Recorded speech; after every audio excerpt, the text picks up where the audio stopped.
Selamat pagi untuk semua. Sebelum kita memulai aktivitas kita, ada baiknya kita berdoa menurut agama dan kepercayaan masing-masing. Doa dimulai.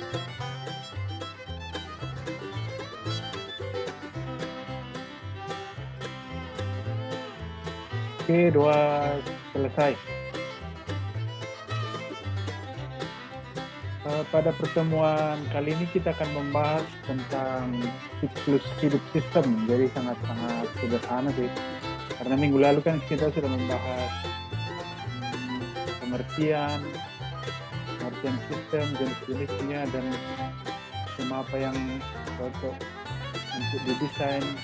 Misalnya kalian mau tugas akhir. Kalau untuk pertemuan kali ini kita akan membahas tentang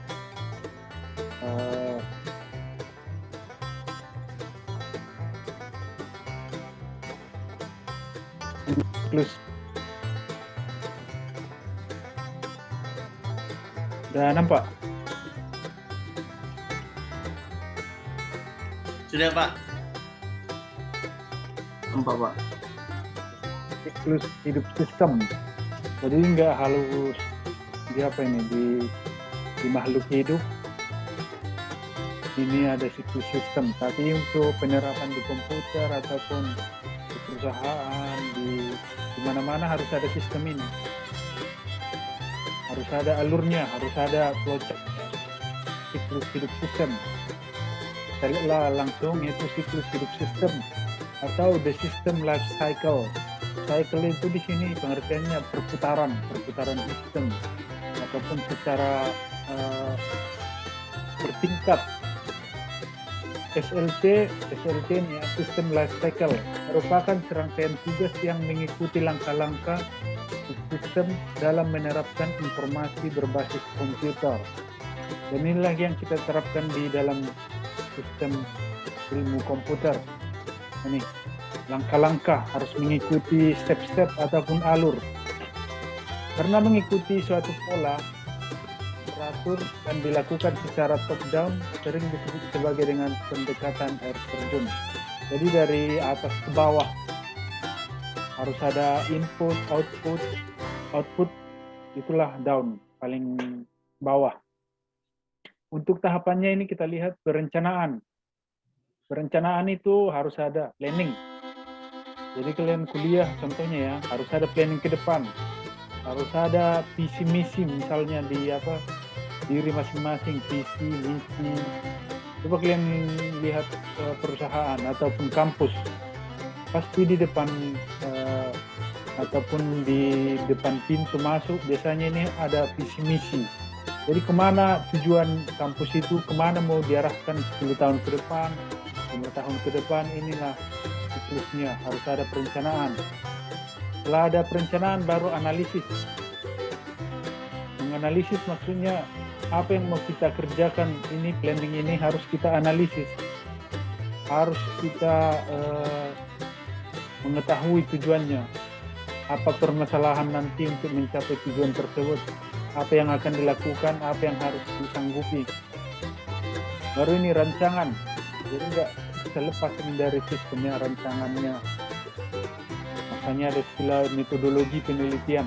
Nanti kalian bahas itu metodologi penelitian. Dengan metode apa kalian merancangnya, dengan program apa, dengan hal-hal apa. Penerapan. Baru ini penerapan juga sangat penting. Kemana kalian terapkan sistem tadi, perencanaan, analisis, kemana mau diterapkan. Mau ke supermarket misalnya membuat pemrogramannya, membuat di sekolah sistem informasinya, mau buat penggajian di perusahaan, itu dia. Penggunaan, penggunaan ini harus tepat guna. Jangan kita membangun sebuah sistem gak berguna. Jangan kita capek-capek merencanakan, menganalisis, baru ini merancang, penggunaannya nggak ada. Kantor lurah Kampung Anggrek, Pak. Kantor lurahnya. Hah? Sama kayak misalnya membangun sebuah startup. Kalau startupnya tidak milenial ataupun tidak bisa mengikuti zaman, untuk apa lagi kita membangun sistemnya, membangun aplikasinya. Itu dia untuk ini ya, penjelasan daripada ini. Perencanaan, analisis, rancangan, desain, penerapan harus lengkap ini. Barang berikutnya siklus hidup pengembangan sistem ataupun system development. The system development life cycle ini tahap siklusnya hidup dilaksanakan secara bersamaan. Orang yang terlibat dalam ini, SLDC ini, personal, sistem informasi, personel itu siapa orangnya, siapa timnya, itu maksudnya.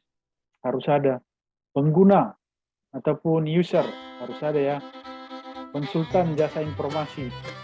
Ini sering kalian dengar ini konsultasi, konsultannya siapa. Jadi setiap departemen sekarang udah hampir mempunyai ini, konsultan jasa informasi. Sudah mempunyai konsultan masing-masing. Hierarki para manajer dalam siklus hidup sistem. Jadi ada eksekutif, steering, communicate, project leader, warehouse, marketing, manufacture, finance, human resource. Jadi misalnya di sebuah perusahaan ini harus lengkap ya, terutama ini marketing. Kalau misalnya bagian penjualan, harus ada keuangan, harus ada human resource ataupun HRD, mulai dari top down tadi, menerima dia, baru keuangannya gimana, pengembangan sama penjualan. Itu hierarki manajer dalam siklus hidup. Tahapan perencanaan, keuntungannya itu menentukan lingkup dari proyek, mengenali berbagai area permasalahan yang potensial, mengatur urutan tugas. Jadi ini perencanaan ini harus lengkap. Kalau misalnya nanti kalian manajer di satu toko ataupun perusahaan, ini harus kalian buat mengatur urutan tugas, mengatur tupoksi daripada masing-masing personel, mengatur tupoksi daripada masing-masing tim, biar apa dia teratur, terstruktur. Itu keuntungan daripada perencanaannya.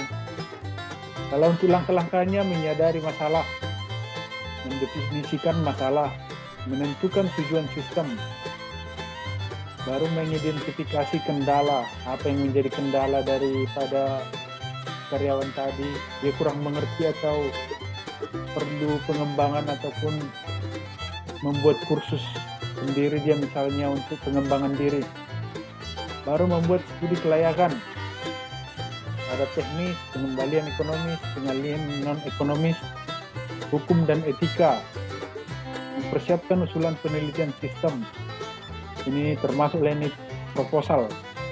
Menyetujui atau menolak penelitian proyek. Apakah mencapai tujuan? Apakah penelitiannya menyelesaikan secara terbaik? Dan 8 itu menetapkan mekanisme pengendalian. Menjawab pertanyaan siapa dan kapan. Untuk tahap perencanaan ada steering team, manager, sistem, menyetujui atau menolak proyek. Jadi ini hak prerogatif, hak spesialis daripada seorang manajer ya. Jangan misalnya kalian segan-segan nanti kalau misalnya ada karyawan mengajukan sistem yang kurang berguna, yang kurang bermanfaat. Jadi kalian berhak itu menyetujui atau menolak. Itu dia tahap perencanaan. Tahap analisis. Penelitian atas sistem yang telah ada dengan tujuan untuk merancang sistem baru atau diperbaharui. Kalian analisis dulu mana yang perlu diperbaharui, mana yang sudah jadul misalnya, mana yang sudah tidak lagi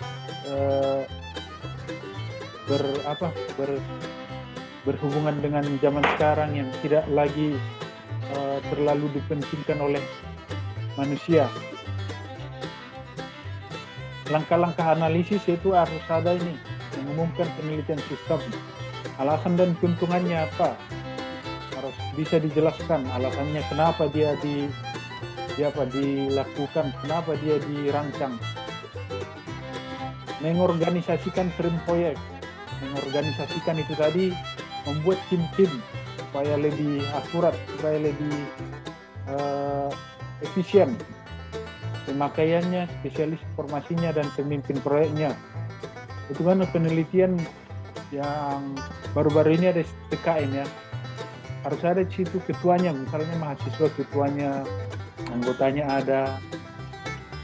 Baru-baru ini kan ada itu proyek program kreativitas mahasiswa. Harus ada di situ, ada ketua sama anggota.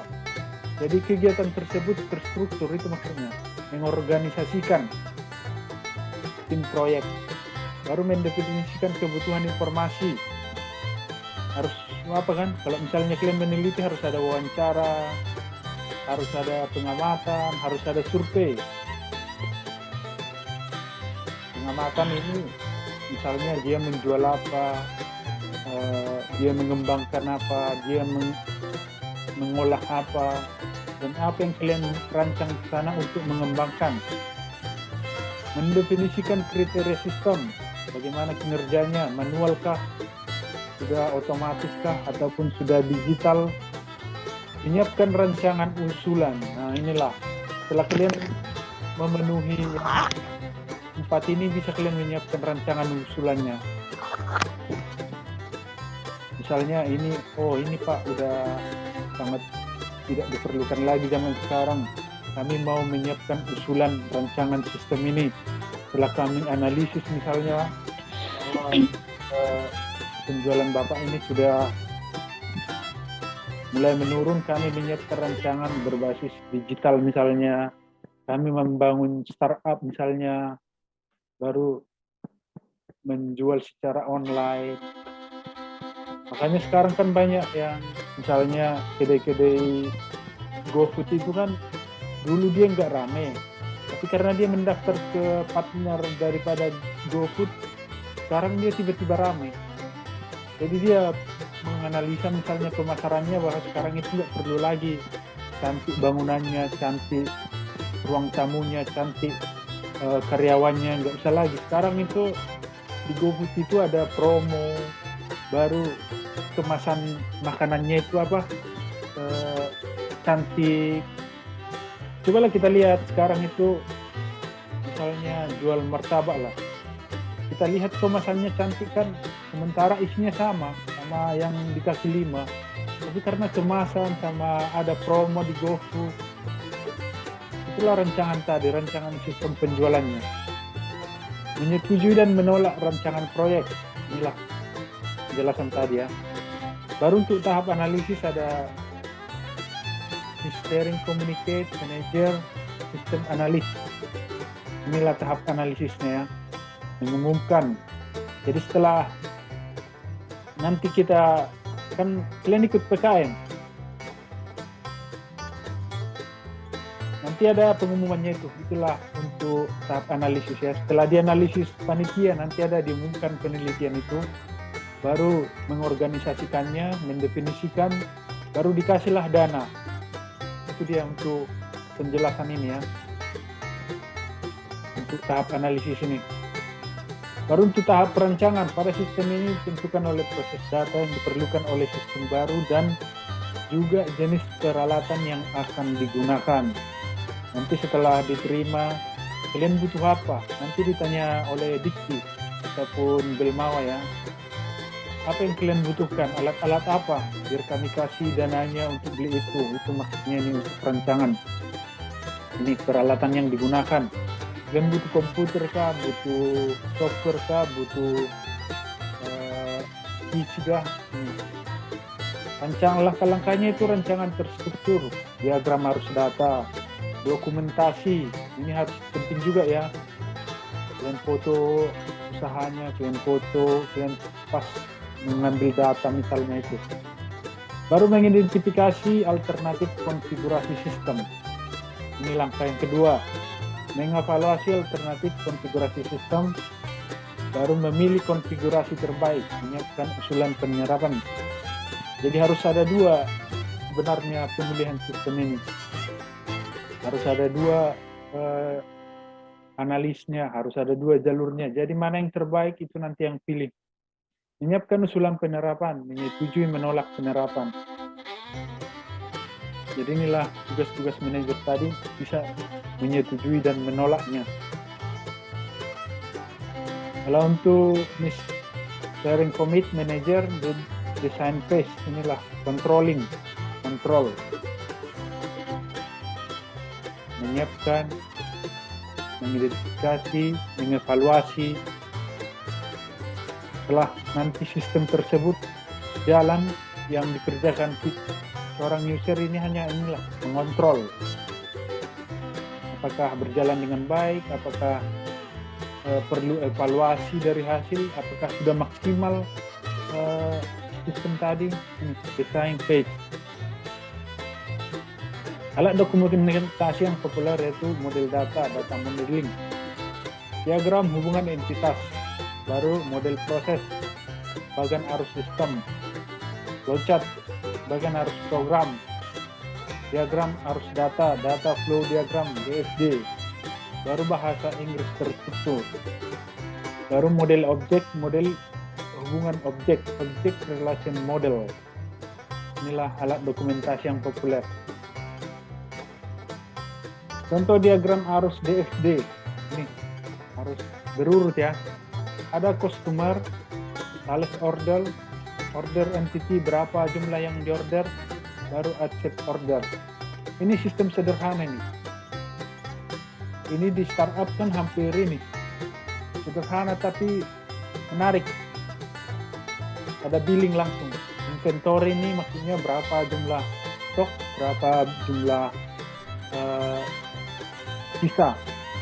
Makanya kita kan beli online misalnya, langsung ada stoknya berapa, langsung keluar ini billingnya, langsung account receivable, langsung bisa kita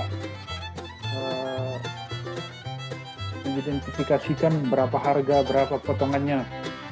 Setelah itu balik lagi ke customernya, menerima apa yang dibeli. Jadi panahnya ini berurutan ya. Sini order, berapa stok, baru ke billing, pembayaran. Setelah ke pembayaran, ini langsung ke akun receivable customer tadi, balik lagi ini sampai barangnya. Inilah DFD yang lumayan sederhana.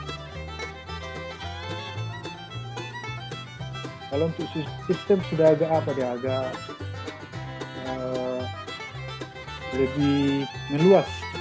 Ada customer, edit order, ini lebih bagus ini subsistem. Bisa kita edit lagi orderan data kita, bisa kita edit. Misalnya kita salah input 2, ternyata saldo Oppo ataupun e-money yang lain itu nggak mencukupi, kita edit bisa. Maksudnya nih, ada computer credit check, ada mark file order, dan ada bisa juga kita salah order, bisa salah input, login order. Nah, bedanya ada sub-subnya lagi. Ini kan langsung, yang ini langsung. Kalau ini bisa kita ngedit, bisa kita pending, bisa kita remove lagi dari keranjang. Baru hardware choice make possible subsystem configuration. Inilah sistem elemen-elemen ataupun bagian daripada sistem. Ada input, nih input customer input, penjelasannya nih, order log, magnetic, customer credit file, reject, bisa kita mereject orderan tadi. Baru setelah ini exit order, menyetujui. Ada complete order file, ada rejecting order notice, proses, baru online. Inilah penjelasan daripada data flow diagram tadi untuk dokumen ya. Baru yang berikutnya ada tahap penerapan. Penerapan merupakan kegiatan memperoleh dan mengintegrasikan sumber daya fisik dan konseptual yang menghasilkan suatu sistem yang bekerja. Ini penerapannya sistem. Kita langsung ke langkah-langkahnya, itu merencanakan penerapan, mengumpulkan penerapannya, di mana, kemana, dan outputnya kemana, mendapatkan sumber daya perangkat keras, Inilah perangkat keras itu CPU, monitor, keyboard, ataupun perangkat keras sistem yang mendukung lainnya. Mendapatkan sumber perangkat keras lunak, aplikasi ini, apa yang kita pakai, program apa, baru menyiapkan database. Database ini tempat data-data daripada hasil penelitian tadi, baik itu berupa nama, alamat, penjualan, pembelian, ataupun billing. Disinilah semua itu. Database, jadi sangat-sangat vital ini dalam sebuah sistem. Database, databasemu mana? Kalau misalnya buat program, database mana? Menyiapkan fasilitas fisik, mendidik peserta dan pemakai. Jadi kita harus bertanggung jawab juga membuat sistem itu. Kita harus membuat pelatihan peserta dan pemakai.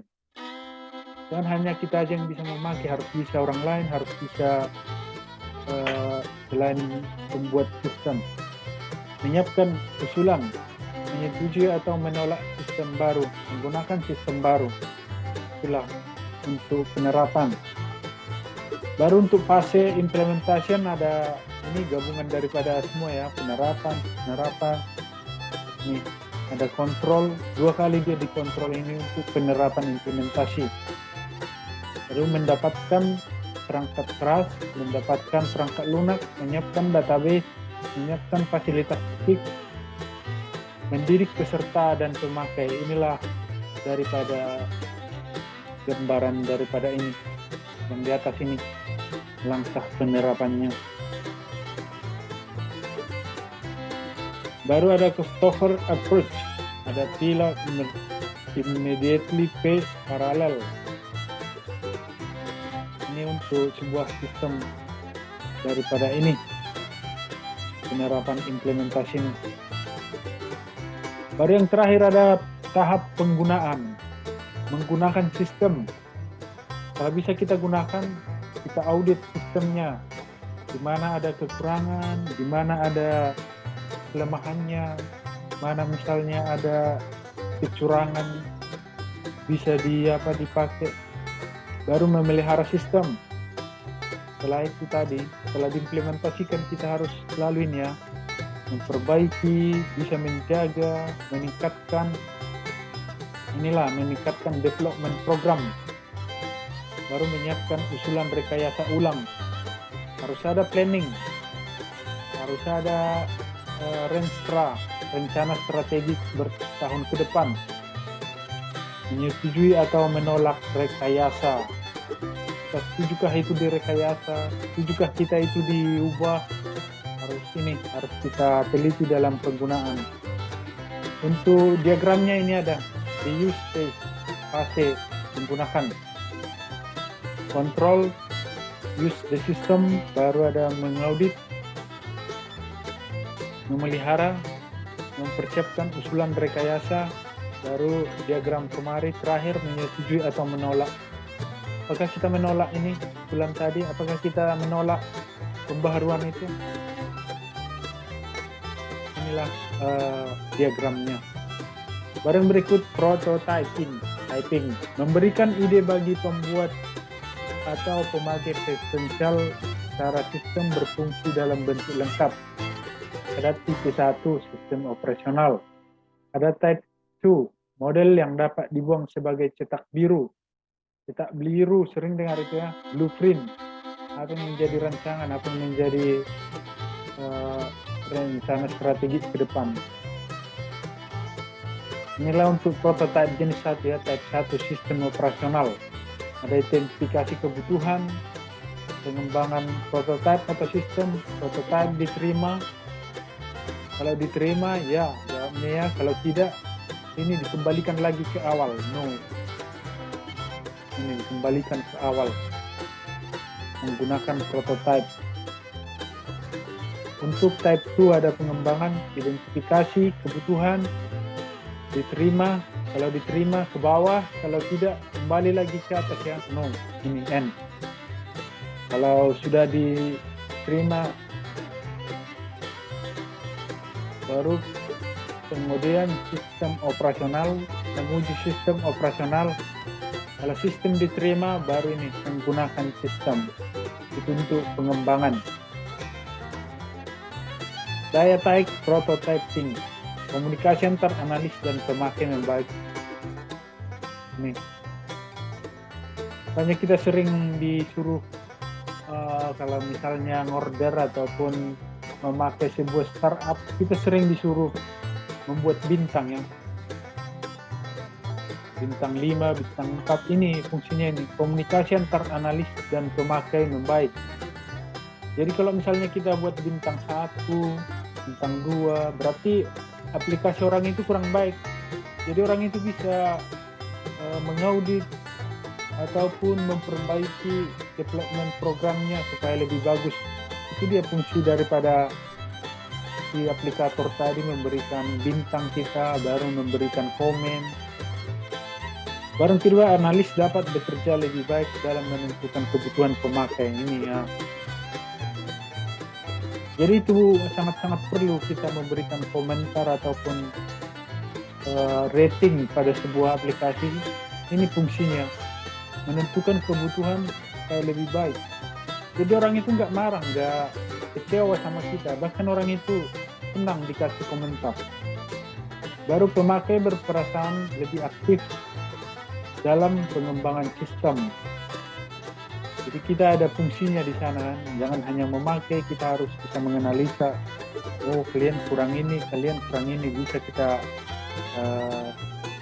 sampaikan dengan komen ataupun rating tadi. Spesialis informasi dan menghabisi lebih sedikit waktu dan usaha dalam pengembangan sistem. Penerapan menjadi lebih mudah karena pemakai mengetahui apa yang mau diharapkan. Jadi orang itu tahu apa yang kita butuhkan, apa yang kita perlukan, apa yang kita inginkan. Dan sekarang kan kita membuka sebuah, misalnya Facebook, itu ada namanya machine learning. Jadi kita pernah membuka, mau beli sesuatu, tiba-tiba di Facebook itu ada. Tahu Facebook ini ya, kita mau beli buku misalnya, mau beli baju, tiba-tiba datang sendiri dia, itu namanya machine learning. Jadi si Facebook ini tahu yang sudah pernah kita inginkan, tahu apa yang mau kita cari, jadi dia otomatis dia datang sendiri dia. Itu namanya machine learning ataupun deep learning. Potensi kegagalan prototype yaitu ketegasan, baru prototype mungkin menghasilkan jalan pintas, permasalahan, evaluasi, dokumentasi. Baru prototipe jenis 1 tidak efisien.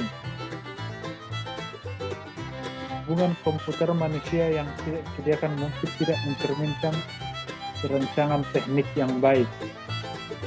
Baru penerapan yang mempunyai prospek yang baik, risiko tinggi. Jadi penerapan yang prospek baik ini risiko tinggi. Harus ada risikonya, harus ada feedbacknya, apa yang menjadi keuntungannya nanti. Risiko tinggi biasanya high risk, banyak keuntungan ini biasanya. Pertimbangan interaksi pemakai, jumlah pemakai banyak, dibutuhkan penyelesaian yang cepat. Jadi sistem itu harus dibutuhkan penyelesaian yang cepat. Jangan sistem itu makin lambat kita dibuatnya, makin lelet, makin tidak berjalan dengan efektif. Lebih cepat kita kerja daripada sistem, itu belum sistem namanya. Sistem itu harus cepat dan tepat. Perkiraan tahap pengguna sistem yang pendek, baru sistem yang inovatif. Inovatif, bisa kreatif, dan lebih menggunakan waktu yang lebih efektif lah. Inovatif, kreatif, dan efektif. Perilaku pemakai yang sukar ditebak. Jadi itulah untuk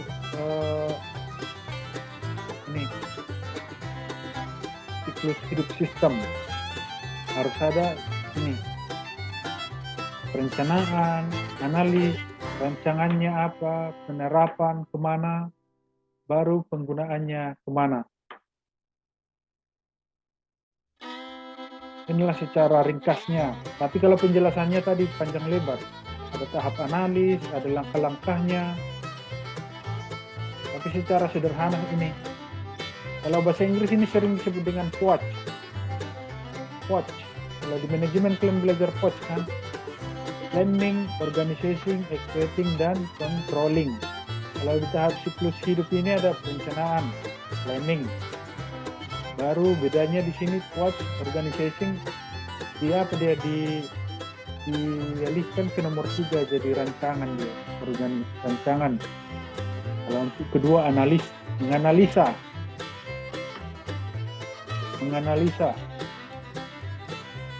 apa yang mau kita lakukan di sebuah sistem. Baru yang ketiga rancangan, penerapan, penggunaan. Jadi itu kalau misalnya kita kuliah ini harus ada apa yang kalian merencanakan. Misalnya Rafin ini kuliah mau merencanakan cepat nikah, misalnya mau cepat biar agak keren nanti di papan bunga namanya kan, mungkin itu aja rencananya kan. Beda sama Sasmia kan, dia mau menjadi manajer bank misalnya, marketing ataupun karyawan terbaik di bank BUMN ataupun swasta. Itu dia harus ada perencanaan diri, harus ada rencana kuliah kita ngapain, analisis. Baru cara kita harus belajar, harus mendukung lah belajar sama perencanaan.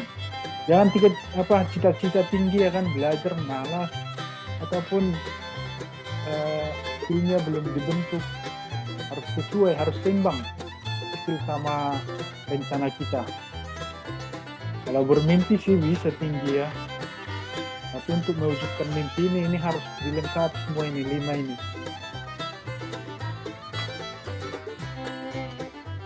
Itulah siklus hidup sistem. Nanti bisa untuk minggu depan kayaknya udah sampai ke algoritmanya. Jadi step-stepnya itu tadi harus kita sudah mengerti apa itu sistem pertama, bagian-bagiannya, kemana diterapkan, baru yang kedua ini siklusnya bagaimana, tahap-tahapnya.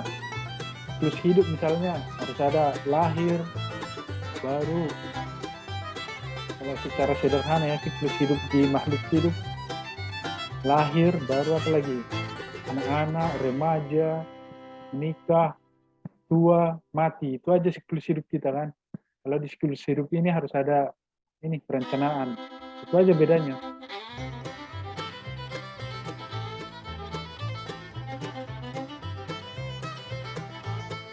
Setelah berhubung waktu 1 menit lagi, kita capture lah ya foto kita ini. Ya 1, 2, 3. Biar nanti tiba-tiba mati enggak ya kurang enak tiba-tiba mati menghilang. Ada yang mau ditanya tentang siklus hidup the system of cycle ini beda kan, beda itu bulat itu maksudnya, jadi perputaran sistem, the system life cycle. Jadi sudah sangat jelas ada langkah-langkah perencanaan tadi, ada langkah menganalisis. Nanti kalian buat penelitian harus ada ini langkah analisisnya bagaimana merancang sistem yang mau kalian bangun, baru langkah perancangannya bagaimana, datanya dari mana kalian dapatkan, baru dokumentasinya apa. Ini diagram hubungan entitas, jangan dikarang-karang.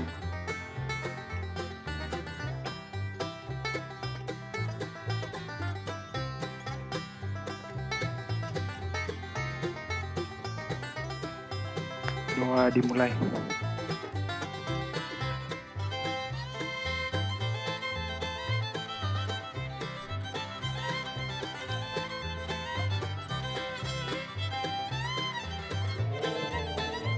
Oke, doa selesai.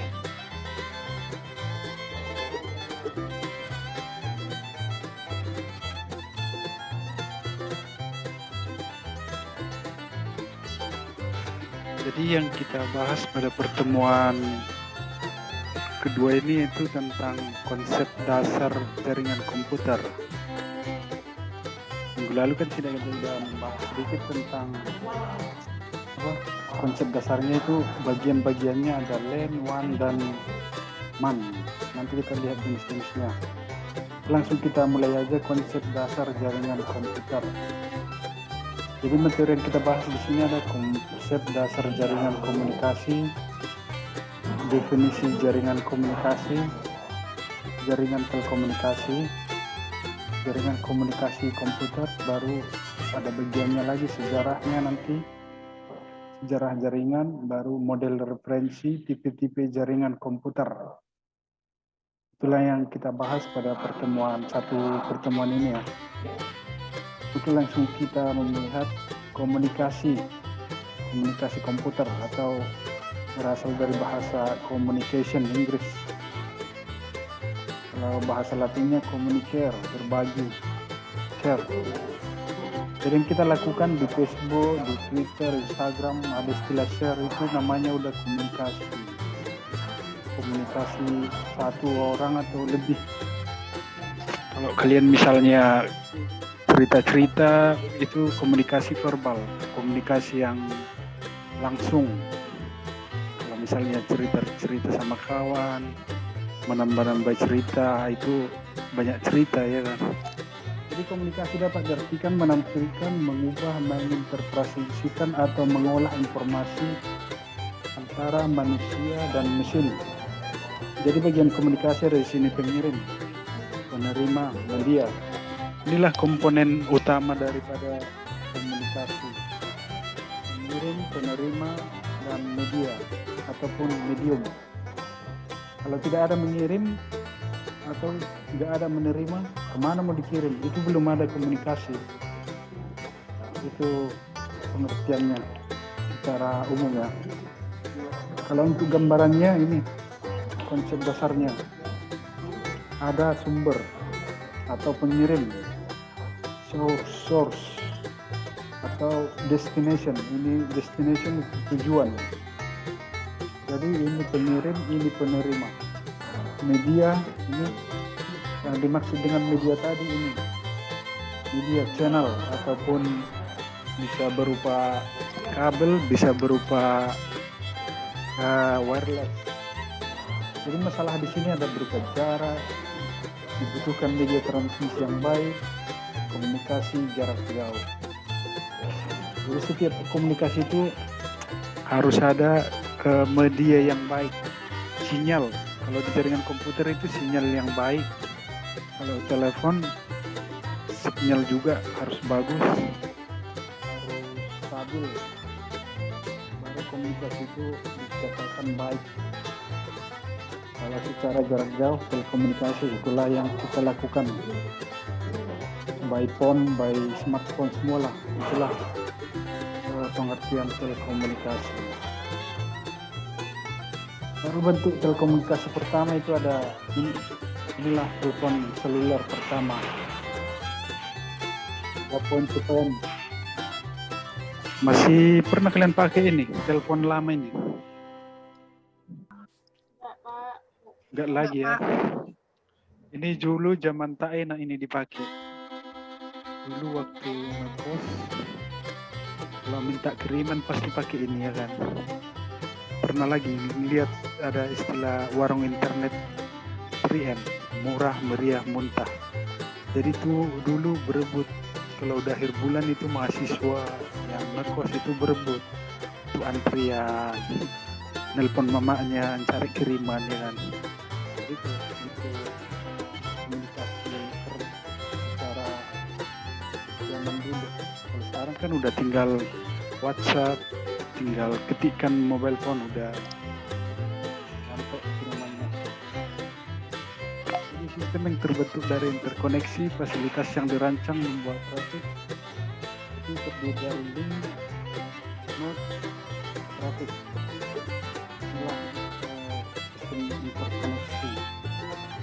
node traffic informasi. Sentral berarti terpusat. Biar lebih gampang, sentral ada istilah pajak ya kan, tersentral dia, terdistribusi. Atau junction keduanya. Untuk karakteristik jaringan komunikasi itu dapat dipakai bersama. Sama kayak link Zoom ini kan, kita udah berkomunikasi nih, komunikasi multicast namanya, satu ke banyak, bisa dipakai secara bersama. Tapi sentral maksudnya itu terpusat, ada satu host. Jadi yang kita pakai ini link Zoom ini ada hostnya, yaitu saya sendiri. Kalau misalnya saya matikan nanti hostnya ini, layar-layarnya itu mati semua, itu artinya berkonsep sentral, bisa dipakai bersama set. Jadi kan saya kirim link tadi, semua kita bisa makainya, bisa kita login semua, bisa kita secara bersama-sama menggunakannya. Itu karakteristiknya ya. Kalau bahasa kasarnya itu dipakai bersama, ada istilah Salome ya kan, satu lubang rame-rame. Jadi itu untuk dipakai bersama, komunikasi, communicate. Jadi itu sejarahnya, ada sejarah jaringan komputer. Nanti kalian baca, kalau sejarah komputer, tahu kan siapa yang menemukan komputer pertama kali? Anda, Putri. Ini kan udah pengetahuan umumnya itu, apalagi jurusan komputer. Siapa yang menemukan Anda? Lupa apa? Siapa si Tiara?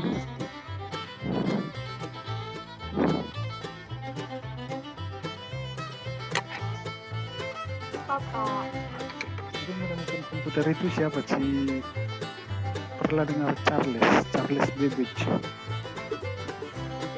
Kalau menuliskannya bagi Charles Babbage. Jadi itulah penemu komputer pertama di dunia.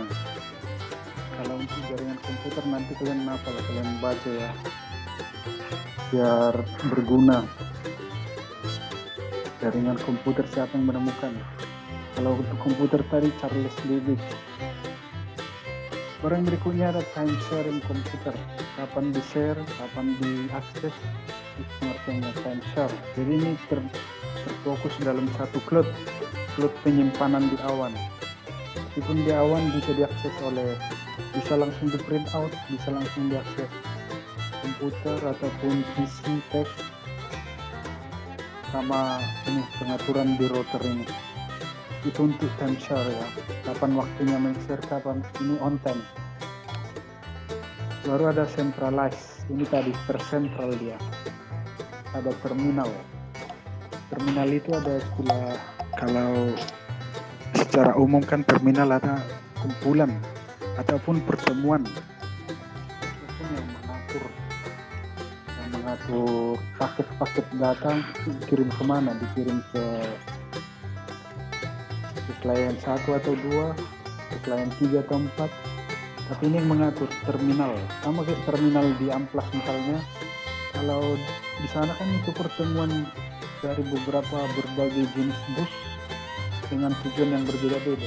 Ini pun sama, biarpun berbeda-beda ini tujuannya, tapi yang mengatur ini hanya ini, terminal ini. Berapa yang mau diberikan si pengatur ini ke klien ini, bisa diaturnya. Berapa mau dikasihnya mau 1 giga bisa, 5 giga, 500 megabit, ataupun 10 megabyte itu bisa. Jadi itu centralized komputer untuk jaringan. Untuk distribusi, jaringan berikutnya distribute compute. Bagaimana komputer itu mendistribusikan? Ada bagian daripada server di sini, ada switch lagi. Server tahu kan, itu pusat data, di mana pusat data itu tersimpan dan bisa diakses oleh klien dengan pengaturan switch.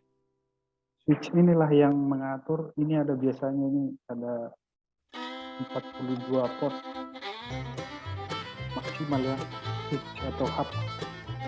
Bisa mengatur beberapa kapasitas ke sini, ke sini.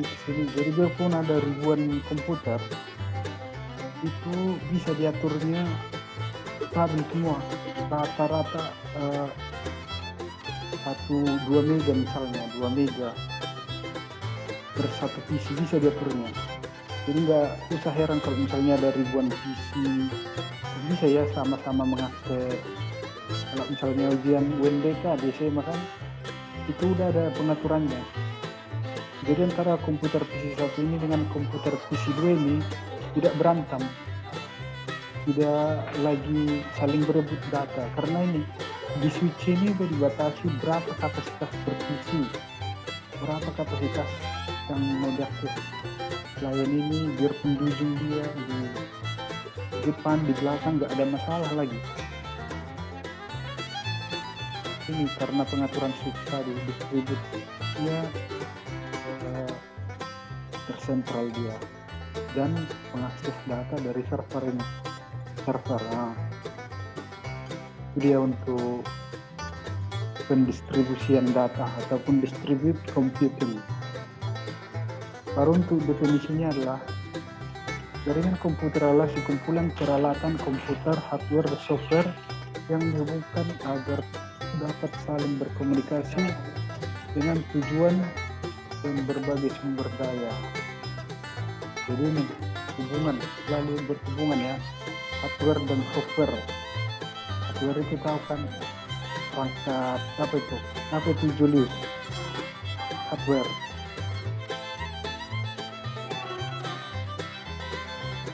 Masa nggak tahu, udah mau tamat, hardware nggak tahu. Perangkat keras Pak. Iya, perangkat keras. Kalau software aplikasi itu perangkat lunak. Hardware yang bisa disentuh, misalnya CPU, prosesor, motherboard, sama RAM. Kalau software kan aplikasi.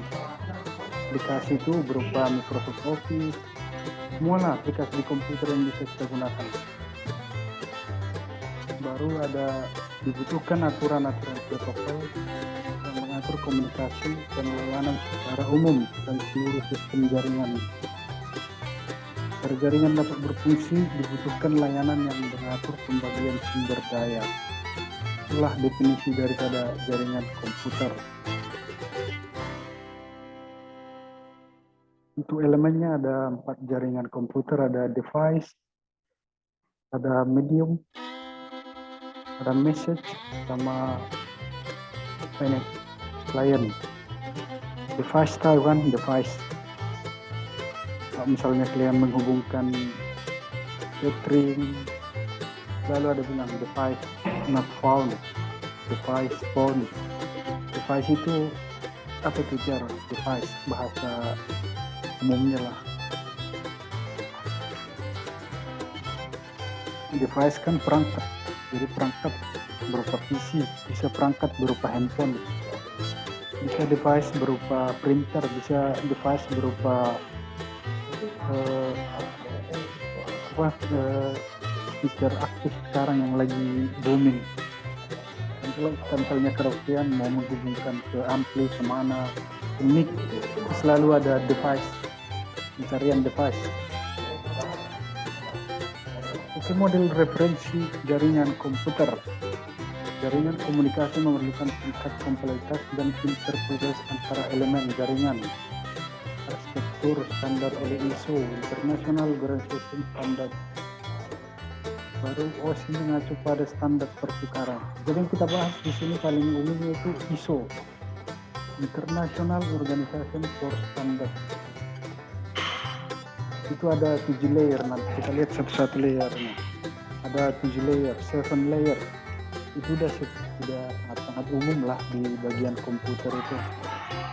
Kalau dikatakan 7 layer sudah pada ngerti, apalagi untuk masalah jaringan komputer. Inilah sistem model OSI. Layer pertama itu ada physical, data link, network, transport, station, presentation, aplikasi.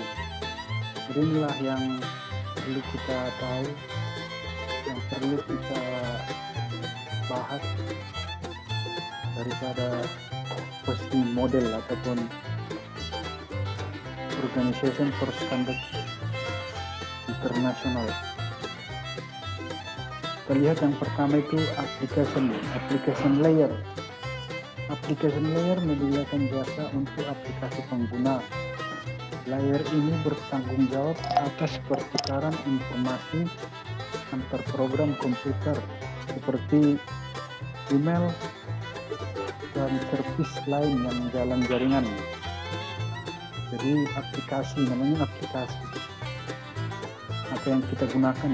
Contoh inilah email, bisa Gmail, bisa Yahoo, banyak. Jadi inilah yang mengatur itu application layer. Bagaimana terkoneksi ke printer itu. Baru layer kedua itu presentation layer. Jadi ada fungsi masing-masing dari 7 layer ya. Bertanggung jawab bagaimana data dikonversi untuk transfer data, untuk konversi ASCII untuk dokumen, GIF, PNG, dan gambar. Jadi komputer itu tidak mengenal huruf, angka, ataupun gambar. Yang dikenal komputer itu ada berupa kode-kode bit, yaitu 01, 0101, 0000. Itulah yang dirubah di aplikasi presentation layer ini menjadi gambar. Makanya kita bisa melihat gambar itu berupa kumpulan daripada bit. Jadi itu kumpulan gambar itu kumpulan daripada bit yang sudah diubah oleh si presentation layer ini. Bertanggung jawab bagaimana data dikonversi. Nah, jadi dikonversi dulu angka tadi, angka-angka bit binary tadi menjadi data, sehingga kita bisa mengerti itu yang data yang dikirim itu berupa gambar ataupun video, JPEG, PNG atau dokumen. Baru layer yang ketiga fungsinya itu presentation layer.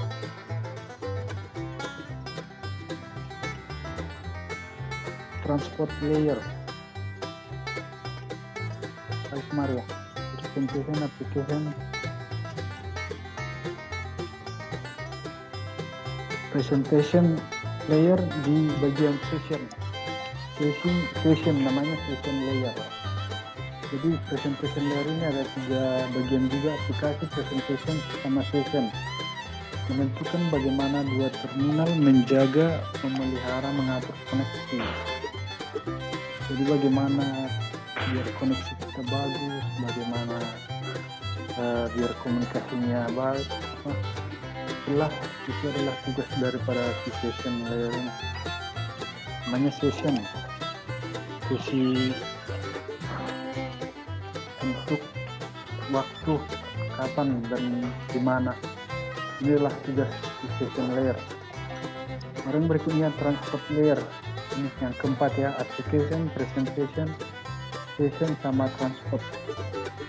Namanya transport. Transport itu kan fungsinya mengantar, mengangkut, apalagi fungsi transport. Baru membagi ataupun mengantarkan paket. Itulah fungsi transport ya. Bertanggung jawab membagi data menjadi segmen, koneksi, logika end-to-end antar terminal, menyediakan penanganan error atau error handling. Baru yang kelima itu network itu jaringan, bertanggung jawab menentukan alamat jaringan, menentukan rute yang diambil harus sesuai dengan perjalanan dan menjaga antrian traffic. Jadi network layer inilah, kalau misalnya kita mengirim pesan, itu yang pertama kita kirim harus itu yang duluan sampai. Itu ada istilah FIFO, sering dengarkan info first in, first out. Siapa yang pertama masuk, dia akan yang pertama keluar. Jadi inilah yang mengatur itu biar data itu antri, biar data itu berurut dalam arti tidak saling mendahului, tidak yang pertama masuk tapi duluan dia keluar. Udah kita terakhir mengirimkannya, nanti dia yang duluan sampai. Jadi itu yang mengatur ini network layer. Kalau tidak ada network layer, mungkin data-data kita yang terkirim akan sembraut, akan tidak teratur. Data paket ini berbentuk paket dan menjaga antrian traffic. Jadi bagaimanapun sesibuknya traffic jaringan, ini akan distabilkan melalui network layer.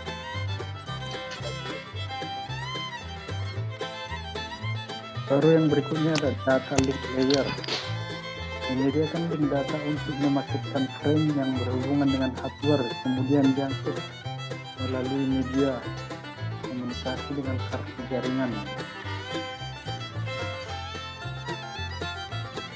Mengatur komunikasi layer SIP antara sistem dan koneksi penanganan error. Baru yang terakhir ada call layer, bertanggung jawab atas proses data menjadi bit dan mentransfernya melalui media seperti kabel dan menjaga koneksi antar sistem. Jadi inilah fisik yang bisa kita lihat tadi, kabel. Inilah yang menyampaikan, yang mentransfer, memproses data menjadi bit dan mentransfernya melalui media seperti kabel. Itulah pengertian daripada ataupun fungsi dari masing-masing 7 layer ini. Yang pertama application, presentation, session layer menentukan bagaimana dua terminal menjaga, memelihara koneksi. Baru yang keempat transport, yang kelima network, yang keenam data link, sama yang ketujuh physical layer. Jadi inilah yang perlu kalian harus dihafal sih. Tidak boleh tidak, karena ini sangat-sangat penting dalam komunikasi jaringan sistem komunikasi atau sistem jaringan komputer. Yang 7 ini sangat penting, harus saling kerjasama ini, mulai dari aplikasi, presentasinya, transportation, kapan mengirim, transport, dengan apa dikirim, dan bagaimana pengirimannya, itu dia. Baru data link, data apa yang dikirim, data bit ataupun gif, apa sih, video, file, dan terakhir itu chip, dengan apa dikirim, dengan jaringan dengan kabel ataupun dengan wireless. Baru yang terakhir itu ada tipe-tipe jaringan komputer. Di jaringan ada LAN, MAN, WAN, baru Global Area Network. Dan inilah yang paling besar tuh. Kalau LAN itu luas area kecil. Ini contohnya ini hanya di satu ruangan kecil ataupun satu lab, itu aja. Tidak ada hubungannya ke ruangan lain, misalnya tidak ada hubungannya ke gedung lain. Jumlah komputer sedikit, layanan sedikit, dan kecepatannya pun hanya 10 sampai 100 megabit. Kalau untuk MAN, cakupan lebih luas. Ini bisa antar gedung, ini gambarnya ini, antar gedung satu dengan gedung yang lain bisa. Kalau misalnya di kampus itu bisa dari Pakam ke Medan, itu udah disebut jaringan MAN. Banyak layanan lebih banyak, kecepatannya bisa mencapai 1,5 sampai 150 megabit per second. Baru WAN, cakupan wilayah geografis yang sangat luas, jumlah komputer sangat banyak, kecepatan 1,5 megabit sampai 2,4 gigabyte jaringan publik. Ini kalau misalnya 1 megabyte berapa bit Anda Putri? Kan sering kalian berapa giga flash diskmu? Kalau untuk 1 giga kan 1000 mega ya. 1 mega ya? Atau 100.000? Kalau 1 tera kan 1000 giga. Kalau 1 giga berapa mega, Joyce? 1000 mega. Iya, biasanya tuh dan apa? Dikali-kali 1000, kalau berarti 1 mega itu beda ya, bit sama byte. 1 megabit, 1 megabyte beda dengan 1 megabit. Bit lah yang paling kecil ukuran daripada kapasitas bit. Jadi kalau ada misalnya yang nanya, berbeda nggak megabyte sama megabit? Beda 1000 itu. Beda 1000 kapasitasnya. Oke, sampai di sini dulu penjelasan singkat kuliah kita ini. Ada yang mau ditanya? Tapi intinya di sini pertemuan pertama ini kalian harus hafal itu ya. Tadi ini application layer, presentation, session, transport. Kalau transport tadi apa fungsinya apa? Tiara. Transport layer. Ini bertanggung jawab membagi data menjadi segmen, menjaga koneksi logika end-to-end. Jadi yang di WhatsApp kan sering itu kalau misalnya kita ngirim pesan Anda terkirim dengan enkripsi end-to-end. Maksudnya end-to-end itu tidak ada yang mengetahui selain pengirim dan penerima. Beda halnya kalau cewek ini ya kan, cerita dia nanti nyampe ke orang lain udah bertambah dia ya kan, guys. Cerita dia atau gibah sama kawan-kawannya, kita aja dibilangnya udah disampaikan si Anda lagi kawan yang lain makin besar, jadi melebar dia. Dari ubi jadi kolak deh Pak. Iya, dari ubi jadi kolak. Jadi beda dengan WhatsApp ataupun Messenger ataupun email yang kita pakai. Atau yang kita kirim itu yang kita dapatkan, atau yang kita kirim itu yang terkirim ke sana. Itu bedanya sistem email ataupun message yang kita pakai daripada manusia. Jadi lebih terpercaya dia. Ada yang mau ditanya? Ada 3 menit lagi nih waktu kita sebelum berakhir.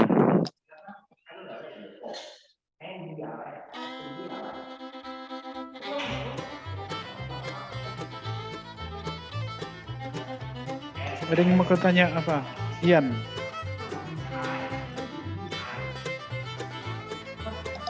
Kosong Pak, kosong. Penting jangan lupa ya ngirimkan perkuliahannya itu ya.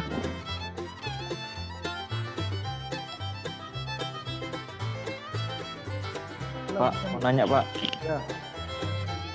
Saat ini di dunia udah ada pakai komunikasi dengan hologram Pak. Hologram. Iya, dia kayak 4 dimensi gitu deh Pak. Biasanya yang paling menggunakan itu paling keamanan negara, pertahanan keamanan negara.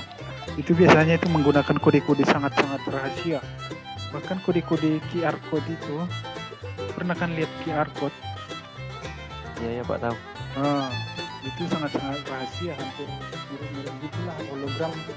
Itu banyak digunakan oleh TNI lah itu untuk pertahanan keamanan.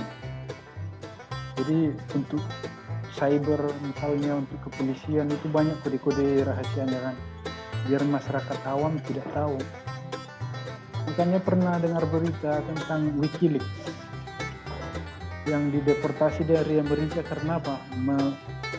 Mengubah enkripsi daripada kode-kode yang dikirim oleh keamanan Amerika ke Cina, ke dunia lah. Semua rahasianya dibuka. Coba kalian membaca itu tentang Wikileaks yang dideportasi gara-gara itu. Membuka kode rahasia daripada keamanan negara Amerika. Bahwa semua itu hanya ada istilah itu hanya pengalihan lah, hanya itulah. Makanya dia sampai dideportasi ke Rusia kalau nggak salah. Dikonversikan dia kode-kode rahasia ataupun misalnya QR code, angka-angka. Banyak juga itu tentang film-film IT. Film gampang kan sekarang cari film yang berkualitas. Bisa kalian lihat di internet ada film IT, judulnya IT. Bisa kalian baca di sana, bisa dia menghack rumah, bisa dia dikuasai rumah seseorang, bisa tahu dia kode-kodenya. Jangan nonton film Indonesia Raja Sri Ananda. Film itu tentang penyiksaan istri terus Nggak ya. pernah nonton itu, Pak. Penyiksaan istri terus ya kan Yan. Nggak, Pak. Pernah nonton TV. Pernah suaminya yang disiksa. Selalu Nampaknya kesedihan. Bapak yang sering nih, Bapak yang tahu. Suaminya di hacker, Pak. Suaminya dihacker. Oke lah ya, biar aku screenshot ya. Selamat malam lah ya untuk semuanya. Nanti tinggal 1 menit lagi. Gak enak tiba-tiba hilang ya. Oke lah, selamat malam lah untuk semua ya. Ya, Pak. Malam, Pak. Nanti